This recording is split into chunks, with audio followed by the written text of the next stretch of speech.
with, there have been a bunch of media figures who have done the same thing. But let's just point out that if Tom Brokaw were a right-wing media figure, and that right-wing media figure had a bunch of people sign a letter saying, no, this is all nonsense, everyone would say, wait a second, how does Maria Shriver know what happened to Linda Vester? How does Andrea Mitchell know what happened to Linda Vester? But again, Tom Brokaw is going to get off because a bunch of people on the left say that it's okay for him to get off. Speaking of media bias and NBC News, this is an amazing NBC News hit job. So my friend Jordan Peterson, who has become something of a phenomenon, obviously, over the past several months, and who is now a best-selling author, has been for weeks and weeks and weeks now. NBC News on 60 Minutes did an absolute hit job on Jordan Peterson. They apparently did a 90-minute interview with Jordan. Jordan is not only not alt-right, Jordan has forcibly condemned the alt-right in no uncertain terms over and over and over. So what happened? NBC News labeled him an alt-right intellectual. And here's what it looked like. It's just an insane thing. He takes direct aim at the far left and its effects on young men, whom he says have been hurt by a society that overvalues political correctness and pushes them away from traditional male roles. His new self-help book, 12 Rules for Life, is already a bestseller. Hundreds of thousands subscribe to his online lectures. His speeches regularly attract protests. I'm not arguing about your rights. And his new speaking tour is selling out. Feels like a movement, and I'm excited to be a part of it. I think he's dangerous because of the sorts of people that he enables. Journalist John Semley has criticized Peterson. Is there an ideological similarity between Jordan Peterson and Donald Trump and his followers? I would say fundamentally, yes. They both believe in this basic split of winners and losers, of hierarchies being natural. Peterson doesn't apologize for his mostly male audience and tells them not to apologize for their privilege, describing himself as a kind of father figure. Get your bloody act together, but I'm on your side. Using psychology, religion, and biology to justify the same inequality the left opposes. What you're saying, it just sounds a bit grim, doesn't it? No. No? No, it sounds a lot grim. Okay, that's just, what in the world? So, I mean, we have a full hour interview coming out with Jordan in the very near future, okay? I speak with Jordan on a regular basis. This is the most ridiculous take on Jordan Peterson I have ever seen. He's using religion to justify inequality. In what world what are you even talking about? What are you even talking about? Have you read, anything by Jordan Peterson? Have you ever listened to anything by Jordan Peterson? Okay, what Jordan says is that before you declare that inequality is therefore inequitable, you have to determine whether there are natural hierarchies in achievement. Okay, what he says is there are certain people who achieve more and certain people who achieve less. The question is whether they violated someone else's rights in achieving more or less. And if not, then inequality exists, but that doesn't mean some inequity has happened, right? Which is obviously true. But Jordan is apparently an alt-right intellectual, even though he, again, opposes the alt-right. And then they wonder why we don't trust them. And then they wonder why it is that we think that they are completely full of crap in the media. Because they do 90-minute interviews with Jordan Peterson, and then they release 30 seconds of Jordan Peterson talking and 90 seconds of one of his critics talking about how terrible he is and how he's just like Donald Trump. Jordan Peterson is just like Donald Trump. The dude was an associate professor of psychology at Harvard University. You're right, he's just like Donald Trump. He wrote a 500-page book on the deep maps of meaning undergirding philosophy and myth, not only in Western civilization, but in comparative religion across the world. Yeah, that sounds just like Trump. That's just like Trump. He's an intellectual, just like, what in the world? And then again, it's about, the only reason that we hate the media, though, is apparently because we're all rubes, and Donald Trump suckered us into it. What utter, absolute horse crap. Well, what a straightforward matter. It's not a matter of no import to mischaracterize someone as far right, especially in today's political climate. And it's indicative of what I would describe as loose journalistic ethics, to put it mildly, to then be so willing to transform your terminology with no explanation to your reader and no apparent, let's call it, crisis of conscience or serious consideration of the meaning of your actions. Well, that's not good. Let's put it that way. Anyways, you guys can, apart from that commentary, which I couldn't stop myself from making, you guys can draw your own conclusions. And then one last thing. I'm not exactly sure what to make of the alt-right and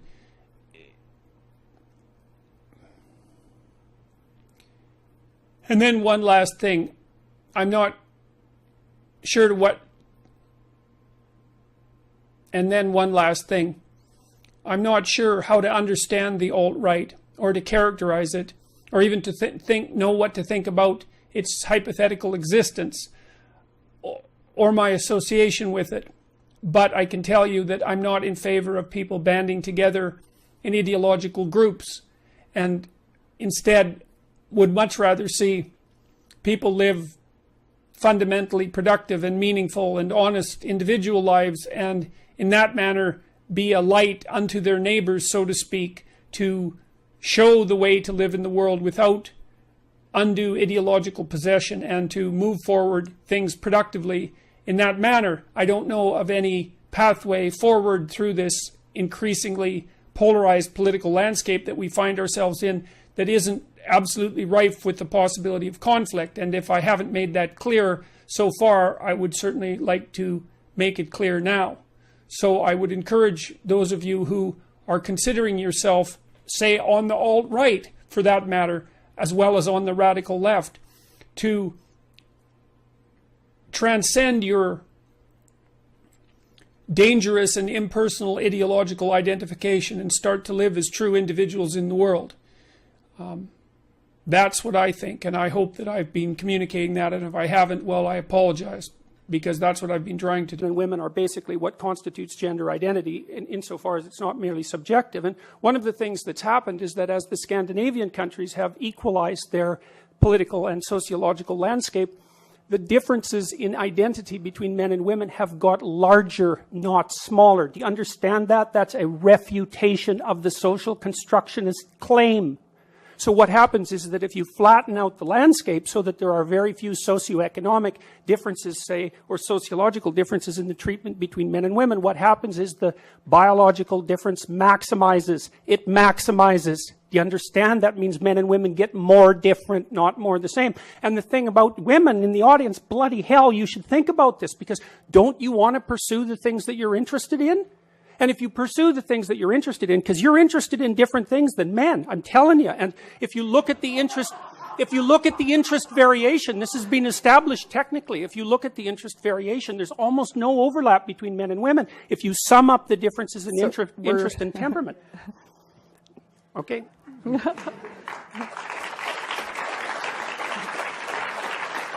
You know, what does some of the evidence, what are sort of the objective realities in this situation that we might hold on to?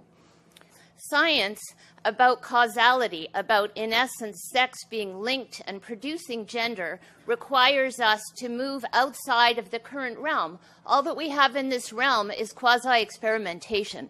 We can't actually do studies where we manipulate the chromosomal or the hormonal environment.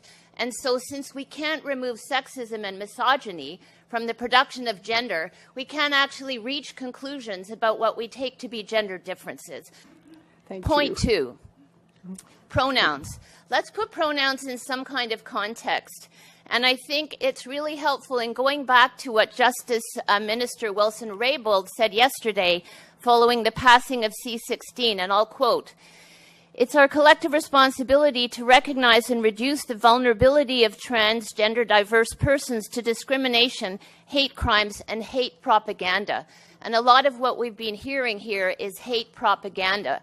So what I want to say about pronouns is that we have to get beyond this simplistic discussion, which is either about grammatical infelicity, singular, plural, or that we should be nice to people. We actually have to deal with our responsibility in creating institutional climates that take very seriously the goal of reducing inequality. That has always been the fundamental goal of education. So at the University of British Columbia, the Trans, Two-Spirit and Gender Diversity Task Force is looking at everything in the context of what Greta Bauer and her amazing colleagues at TransPulse call institutional and informational erasure.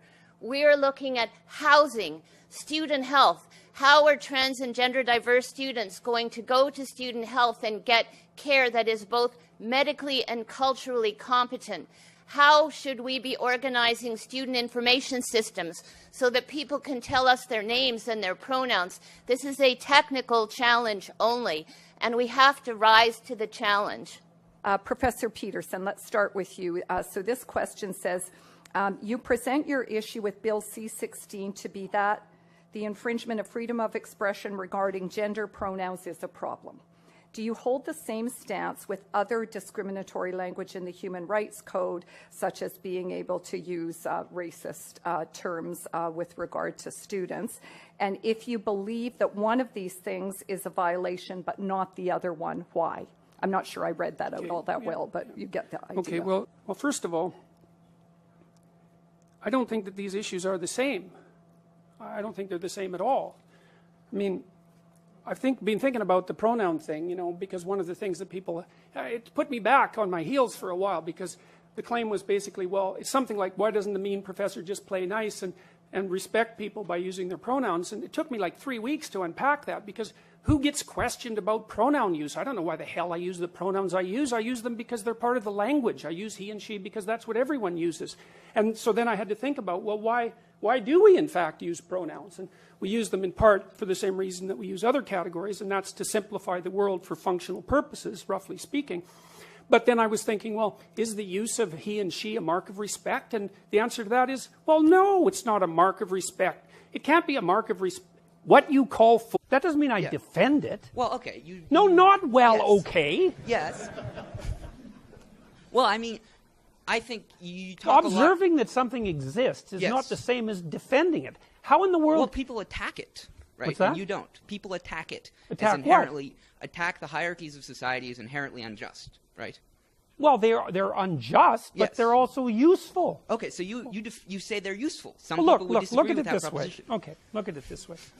You obviously think that it's worthwhile to stand up and ask a question. Yes. So you think that standing up and asking a question is better than not standing up and asking a question. Yes. Okay, that's a hierarchy. Yes. Of values. Yes. Okay, without the hierarchy of values, you couldn't act. Of course. No, not of course. Well, wait. It's partly why I'm defending the hierarchy. Without a hierarchy, there's no impetus to act. Hierarchy, right? What's that? There is a hierarchy in society, right? No, there's multiple hierarchies in society. Okay, there are multiple hierarchies in society, right? Yes. And you say that they are based in, you invoke the lobster, right? That they are based in nature. Yes? I said that they were inevitable. Yes, that they were inevitable. Some people disagree with that. That doesn't mean that they're good. But my point is that, this is generally relevant to it, you have a broader point than free speech. This is one of the things you talk about, yes? Yes. Okay. Whereas I think there are some other activists who focus on more exclusively I'm not on an free activist. Speech. There's some other individuals who engage in public political speech. Okay. Yeah. Who focus more exclusively on free speech, whereas you have other goals in mind. But one of the things that your more inflammatory language, and it's fair, it's a substantive disagreement, has done, I think, is it's politicized this free speech to an extent that someone like Haidt hasn't. I've noticed that when someone hears the term free speech now, they associate it with a specific set of thinkers, often as viewed as on the extreme right. And I think arguably that's the problem of all factions in society, because free speech should be a universal value. Polls certainly suggest that it's coming under increasing threat from both sides. But I suppose the heart of my question, in addition to, of course, these other observations, is that do you believe free speech is your primary end, or do you believe these other points you're making are important? Because I've heard you a bunch of times defend free speech sort of contextually, like you've complained about some of the laws in Canada that you dislike, that they institutionalize false facts into the law. But it seems to me that an absolutist defense of free speech makes no preference as to true or false. The point is that something you are being forced to say something. It would be as bad as if you were forced to say something that is true, because the point of free speech is that you can say whatever you want, right? No, the point of free speech is so that you can think your way through life without running headlong into a brick wall. But being told to think position A versus position B is just as bad, right? Even if one is true and the other is not. Okay, well, there was a bunch of questions. Yes. Good job, by the way.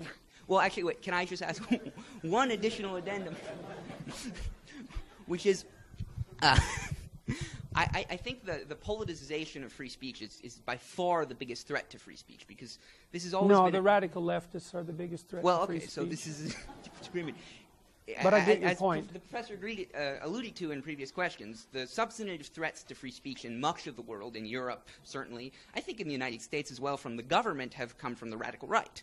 And I think it's fair to say that on the specific narrow subset of certain departments on liberal arts colleges, it's fair to say a threat comes from the left, though its scope is in dispute. But my question is, do you think that the way you talk about free speech, the way you link it to specific issues, the way you use inflammatory language, and the way you seem to make it, you seem to defend a specific set of free speech. There are certainly plenty of instances of free speech attacked on the other side that you don't mention as much. Do you think you risk politicizing this? Because it seems to me yes. that okay, and do you not think that's a far greater threat? Because, for example, the NRA. Well, sorry, the NRA is a group in the United States that defends guns rights, right? Okay, hold it. Yes.